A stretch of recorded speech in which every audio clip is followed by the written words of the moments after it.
Na mtazamaji wa Trend TV bwana, moja kati ya vitu ambavyo vina make headline huko mtandaoni bwana ni kuhusiana na sakata la Niffer baada ya kutoka au kuachiwa huru siku ya jana baada ya kufutiwa mashtaka ya kesi ambayo ilikuwa inamwandama, kesi ya uhaini.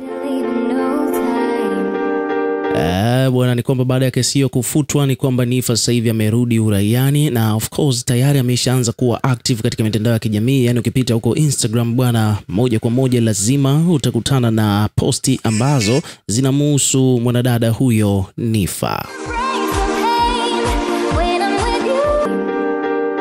So baada ya Niffer kutoka bwana ni kwamba wadau wamekuwa wakitoa facts kuhusiana na baadhi ya watu ambao walikuwa hawamtakii heri. Yani kuna watu ambao huko mtandaoni bwana walikuwa hawamtakii mema Niffer, wengine walikuwa wana comment kabisa, comment ambazo zilikuwa zinashangaza. Kwa mfano hapa kuna mtu anaitwa Neema Onana alienda kucomment huko TikTok na comment yake ilienda viral. Aliandika kwamba baada ya Niffer kutoka, ameandika kwamba yeye alikuwa anataka Niffer afungwe. Alikuwa anajidai sana. Umeona bwana, so hii ni moja kati ya comment ambazo zimeshangaza watu wengi sana kuona kwamba kumbe kulikuwa kuna watu huko mtandaoni walikuwa wanatamani binti afungwe. Umeona bwana, so hapa kuna watu wamekuja react. Nataka usikilize baadhi ya watu ambao wametoa maoni yao kuhusiana na hizo baadhi ya comment ambazo ziko negative kumhusu Niffer.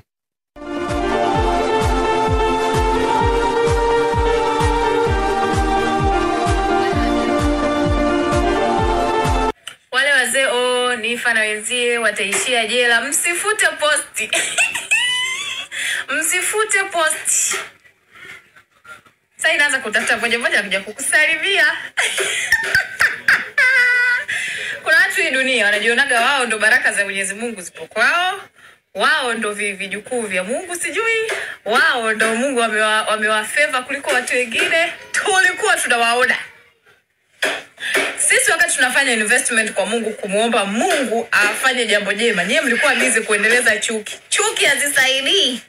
Amerudi mjini na biashara zake zimerudi. Tunajua nyewe watu mna roho mbaya, roho za kwatu, hamtamani kabinti kadogo kafanikiwa kama kawe kana maendeleo. Kwa alipokuwa huko mlikuwa mnafurahi. Mnaona usiyempenda wale wazee Niffer.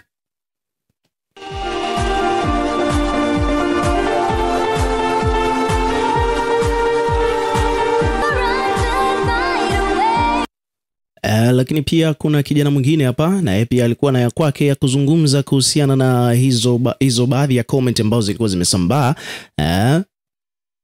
kufuatia watu wakiwa wengine walikuwa wanatamani binti afungwe. Kwa hiyo hapa kuna mtu mwingine huyu amekuja hapa kuzungumza mawili matatu.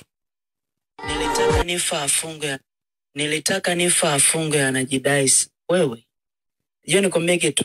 Ukiona kwenye maisha yako unamchukia mtu bila sababu, huyo mtu unampa sababu ya yeye kubarikiwa bila sababu, kisha afu na video nitaifuta kwa sababu sitaki upate madini yote. Yani haiwezekani.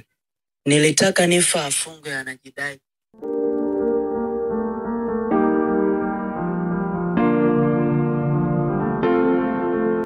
So hivyo ndivyo mambo yalivyo. Kwa hiyo ukiachana na hiyo, pia vile vile hapa kuna mdau mwingine hapa anaitwa Michambo Plus, na yeye pia aliposti kupitia ukurasa wake wa Instagram akiwa ameandika mambo mengi sana kuhusiana na the way ambavyo yeye alivyoshuhudia hii issue ya Niffer ilivyoenda, na watu huko mtandaoni walikuwa na yeye pia kuyazungumza. Kwa mfano bwana, yeye amekuja kuzungumzia upande wa wasanii, kwani wasanii wengine walikuwa wamekaa kimya hata kumfariji Niffer wa kufanya hivyo, lakini baada ya kutoka wameonekana wakiwa mstari wa mbele kabisa kumfariji. Lakini kipindi ambacho anahitaji faraja, watu walikuwa wamekaa kimya, hususan wasanii wenzie tofauti na mashabiki wengine.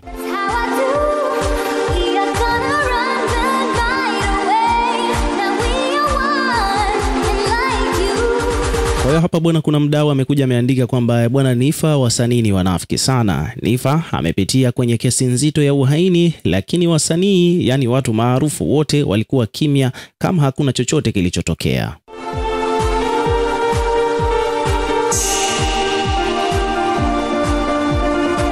Lakini akaendelea hapa kuandika kwamba hapo kabla katika matamasha mbalimbali wote wanakutaka pamoja na kufurahi pamoja, lakini ulipopata matatizo ghafla hamna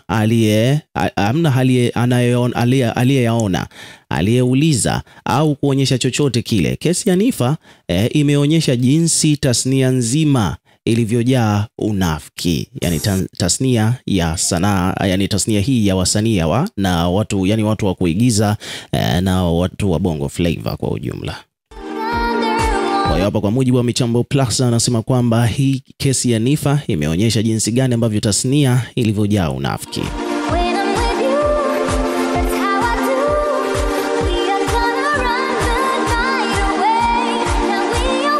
Lakini akaendelea kusema kwamba kimya cha watu wa karibu ni kimya ambacho huwa kinauma, ambacho kinaonyesha uoga na kutokuaminiana. Akaendelea pia hapa kuandika kwamba haki haihitaji kabisa upendeleo, inahitaji ujasiri, lakini wasanii wetu maarufu watu wameamua kuficha sauti zao wakati ambapo walipaswa kusimama kidogo tu hata kusema. Leo hii Niffer, kesho anaweza kawa mtu mwingine yeyote. Jambo la kushangaza ni kwamba baada ya leo Niffer kutoka gerezani, baadhi ya wasanii na watu maarufu wameonyesha kuguswa na kusema kwamba tupo pamoja, na bado tasnia hii itaendelea kusema tuko pamoja. Akamalizia hapa kusema kwamba inapaswa mtambue kuwa ukimya wenu ni ujumbe, na jumbe zenu mnazotoa kwa sasa ni unafiki mtupu.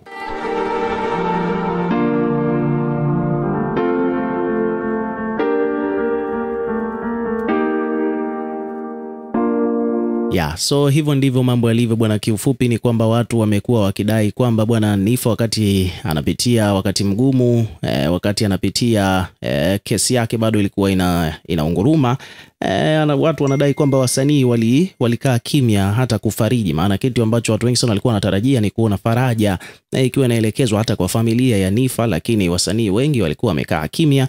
Sasa baada ya kutoka, kuna wasanii wameonyesha kwamba wanamwambia Niffer kwamba wako naye pamoja, kitu ambacho watu huku mtandaoni wameona kama vile ni unafiki.